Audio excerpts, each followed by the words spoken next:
usually I prefer to have a mic than stay on the same place.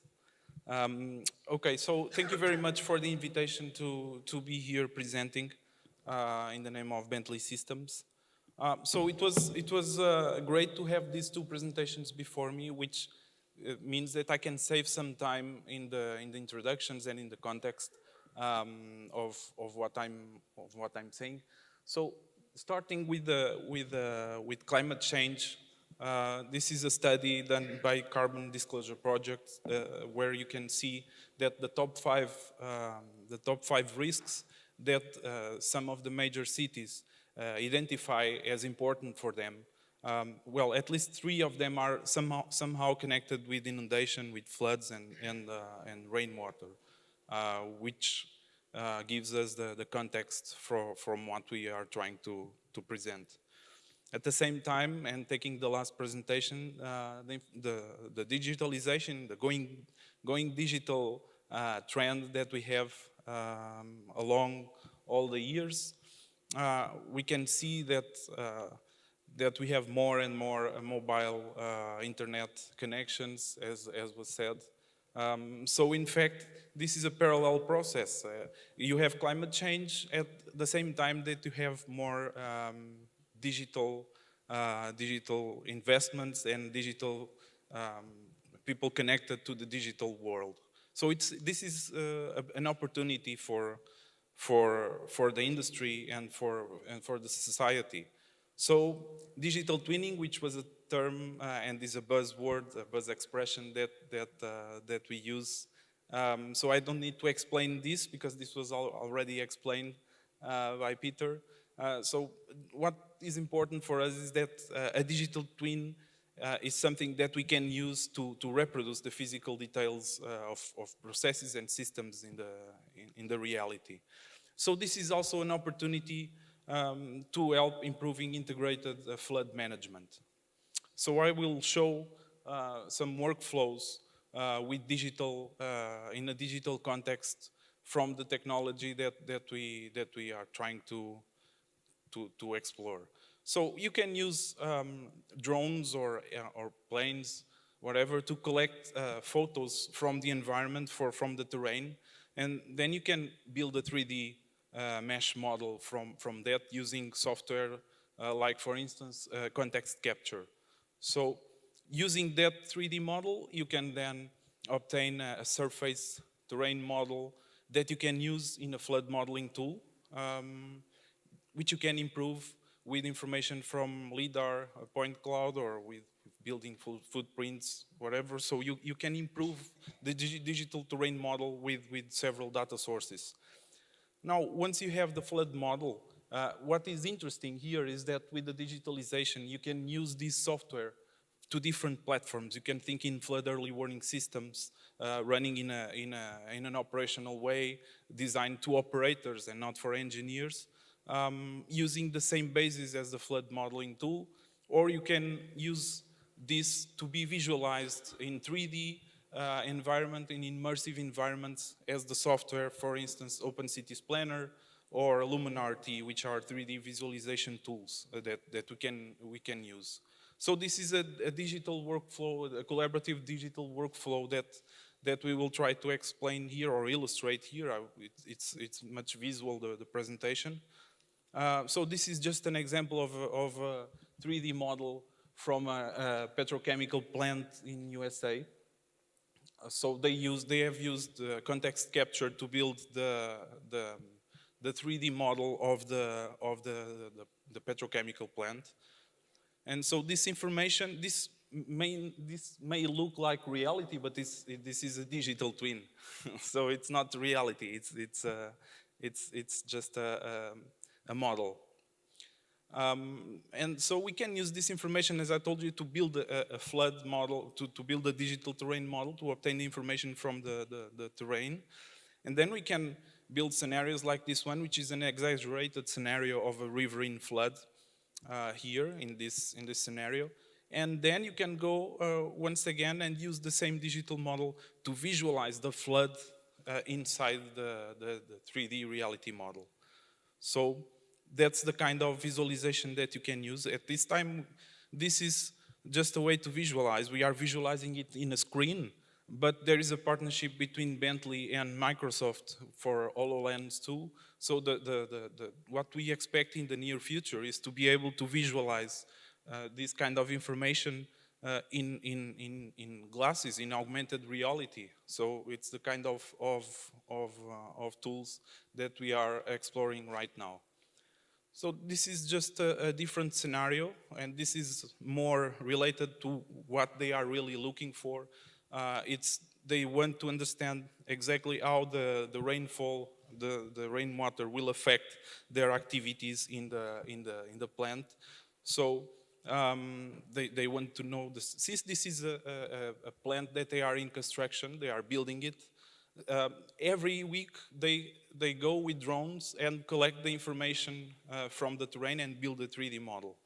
And so they want to have the best information about what are the sensitive and the critical regions that would be affected by a flood if a rainfall event appear.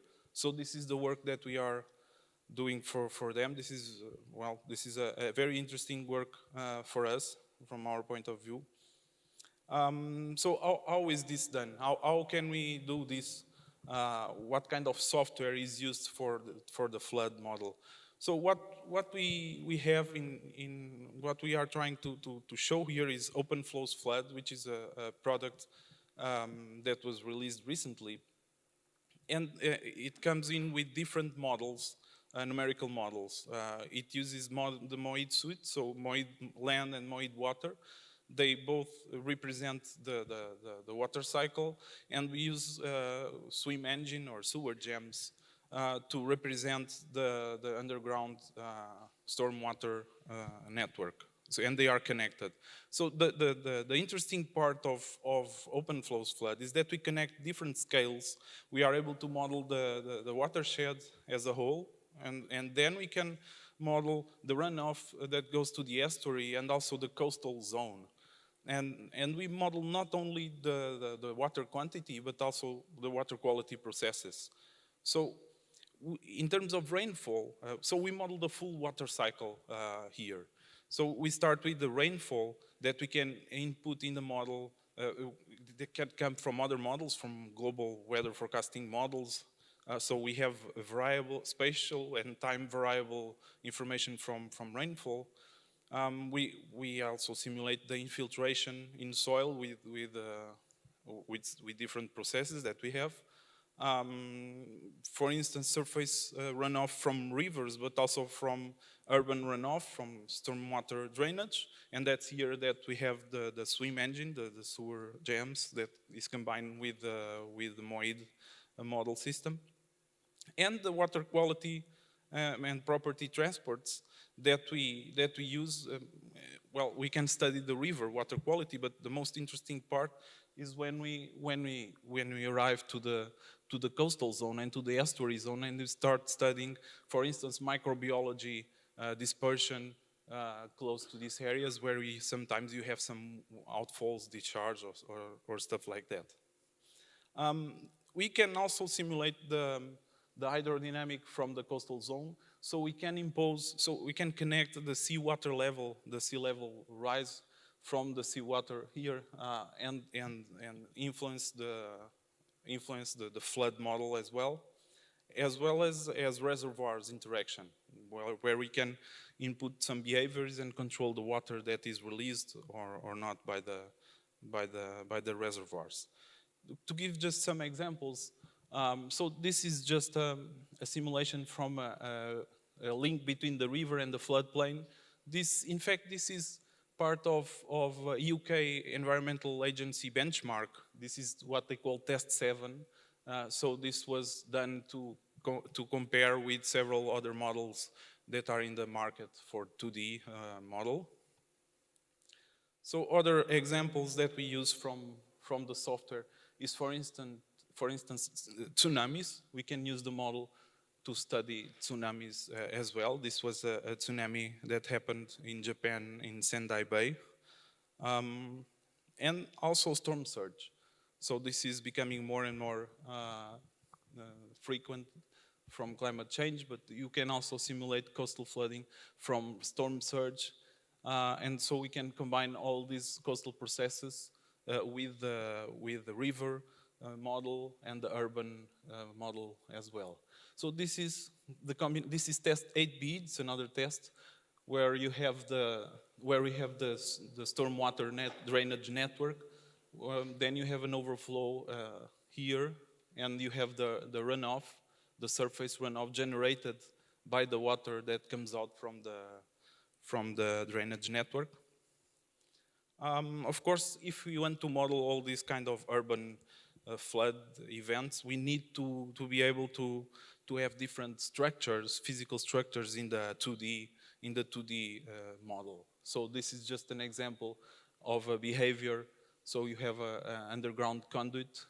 If it gets surcharged, then the water will not go through here and will go on the other side, and it has to pass through the bridge and go to that. So this is another thing, a retention basin with a culvert, for instance. So the water goes behind this. They use this to control and to alleviate the water level, the flood wave here. So we also see the water going below the retention basin. And this is another view. And this is an interesting demonstration as well. So this is integrated in ASRUNOV project, which is a new funded project from civil protection, from the European Civil Protection. So what we are seeing here is a nuclear power plant in Spain. And the scenario that we have built is an extreme scenario of flooding with problems to the nuclear power plant. And so what we simulate is the iodine radiological dispersion. Since Spain, through the Tagus watershed to the Tagus River, and then reaches the coastal zone. So we can use open flows flood also to study water quality and water pollution. So we see the decayment of the radiological properties and then the dispersion. So this is just an example of an interactive connection between the river and the estuary model as a whole in the same tool. Then, of course, we usually use this open flows flood to do this kind of optioneering and to study different strategies. But of course, to do that, we need to study the risk from floods.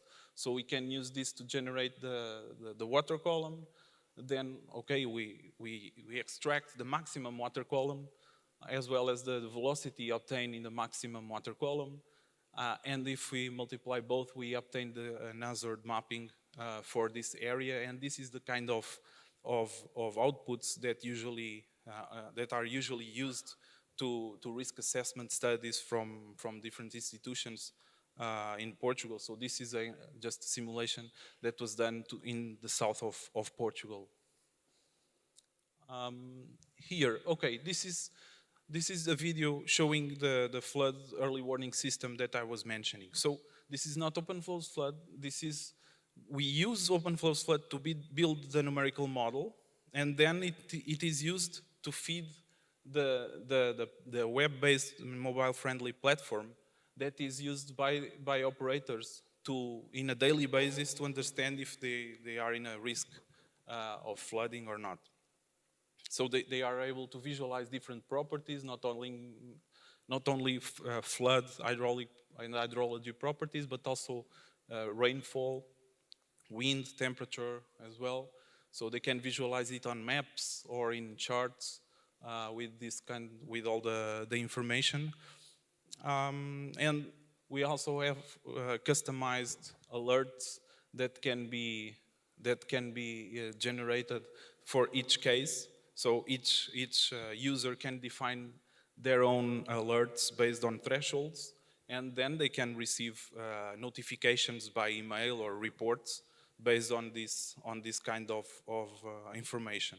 They can also have a dashboard where they can see this in a big screen like this, or a big well, maybe smaller than this, on a situation room where they can visualize all the information. So this, once again, so this is another case. This is in Paris. This was a demonstration of capabilities in Paris with LumenRT. So it's a 3D visualization of a flood in the city center of Paris. So once again, OpenFlow's flood generated the flood model, but all the buildings came out from context capture from a 3D model that is merged with this, and then we are able to navigate through the city of Paris and visualize this, this information. And so, just to finalize, and the final remarks, so what we think that is interesting here is that going digital, it's a great opportunity for all of us to improve the efficiency in terms of smart decisions and to build decisions that are, well, at least that are not inadequate or unsustainable choices, because we improve the process of decision with data-driven approach. And the last slide, it's just some suggestions if you are starting with this, or if you want to start with a going digital strategy. You should start now, because this is the time to do it. All the tools are available. A lot of data is available, so the first point is to design a digital strategy to your industry or to your institution, where you should find out how can you improve your decisions with a digital strategy, and continuously raise some questions, like, for instance, for each kind of data set, try to find out what is the relevance of this data set. Can I discover something from this data set? Will my information improve and my decisions will improve if I take this information from this data set? So if you design this, probably you will then start being prepared and finding the right approach to go through this. Thank you very much. Just to say that you can go and visit our stand in the exhibitor center. My colleagues are there. Joanna and Slavko are there to answer all of our questions. Thank you very much.